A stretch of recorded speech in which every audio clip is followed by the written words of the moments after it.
हमारी इनसे जंग हो गई, फुल वॉर हो गई मान ले, पाकिस्तान कितने दिन अपने टैंकों में डीजल डला पाएगा? मुझे नहीं, जंग की बात नहीं।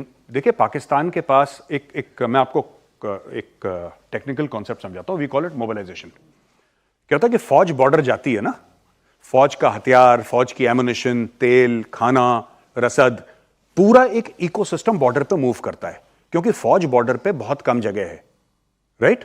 फौज पीछे रहती है और इंटरनेशनल बॉर्डर में कम से कम बीएसएफ आगे रहती है। जैसी लड़ाई की बात होती है, बीएसएफ पीछे आ जाती है और फौज के साथ मिलकर फिर बीएसएफ भी डिप्लॉय हो जाती है और दोनों मिलकर लड़ते हैं, ठीक है? सिमिलरली इन पाकिस्तान, जो पंजाब, गुजरात, राजस्थान, इन सब के बॉर्डर पे, वहां पे भी पाकिस्तान आर्मी नहीं है, वहां पे रेंजर है, पाकिस्तानी आर्मी पीछे है, ठीक है? अब मुद्दे पे आते हैं, व्हाट इज मोबिलाइजेशन। जब आप पूरे साजो सामान को लेके बॉर्डर पहुंचते हैं, अपने ऑपरेशनल एरिया में पहुंचते हैं, that is called mobilization. Pakistan लड़ाई, आपने बोला लड़ाई कितने समय लड़ाई की बात है, इसके पास मोबिलाइजेशन के पैसे नहीं है आज की तारीख में। ये जनरल बाजवा हुआ करता था, इनका आर्मी चीफ, इससे पहले आसिम मुनीर के। जनरल बाजवा कहता है कि हमारे पास इतने पैसे नहीं है कि टैंक में तेल डलवा लें। ये आर्मी चीफ कह रहा है पाकिस्तान का कि नहीं हमारे पास पैसे, ठीक है? इनमें सिर्फ इनके जो पॉलिटिशियंस के अंदर मुझे लगता है कि ये गैस भरी है, हॉट एयर भरी है, और उसी गैस से अगर ये टैंक अपना चला लें तो चला लें, वरना तेल तो इनके पास नहीं है टैंक चलाने के लिए, लड़ेंगे बहुत बाद में। ये जो अभी मेरे साथ में बात बताई ना, ये बात टीवी पे कही गई है। उनके एक बहुत सीनियर जर्नलिस्ट है हामिद मीर, कभी देखा शायद आप जानते हो, उन्होंने टीवी पे बोला कि मैं मौजूद था आपसे, यही बात है ना किस्सा, कि हमें 10-15 हम लोग जर्नलिस्ट थे, जनरल बाजवा ने बुलाया और उसने कहा कि हमारी हालत यह है कि आज जंग हो जाए तो मैं अपने टैंक में डीजल नहीं डला सकता।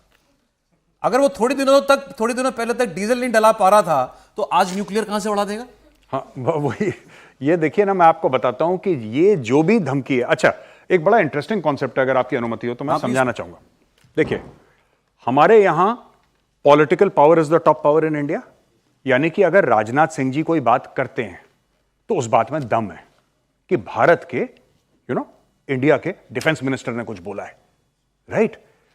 जब भी पाकिस्तान का डिफेंस मिनिस्टर कुछ बोलता है ना, हम उस बात को सीरियसली लेते हैं, क्योंकि हम लोग इंडिया से तुलना करते हैं कि यार पाकिस्तान का डिफेंस मिनिस्टर है, किसी लेवल पे तो होगा। जैसे अभी सौरभ जी ने बोला कि भाई उनकी पार्लियामेंट की बात है, हमें सीरियसली, वो खुद अपनी पार्लियामेंट को सीरियसली नहीं लेते, ठीक है? अब देखिए, इनका जो डिफेंस मिनिस्टर है, इनका डिफेंस मिनिस्टर कौन है, ये 90% इंडियंस को तब पता लगा जब उसने लड़ाई की बात करी। इनको पता ही नहीं था इंडिया में कि पाकिस्तान में डिफेंस मिनिस्टर, क्योंकि एक्चुअली वो सिर्फ शोरूम के फीते काटता है, वो इनॉग्रेशन करता है, उसका डिफेंस से कोई लेना देना नहीं, वो सारे की सारी चीज आर्मी चीफ संभालता है।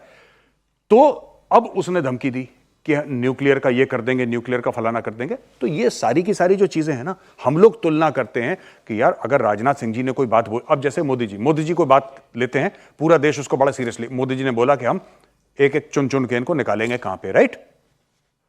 जब पाकिस्तान का प्राइम मिनिस्टर बोलता है शहबाज शरीफ, तो इंडियंस को ये लगता है कि नहीं, वो भी यार प्राइम मिनिस्टर है आखिर पाकिस्तान का, वो कुछ नहीं है बेचारा, उसकी क्लर्क की हैसियत नहीं है, उसकी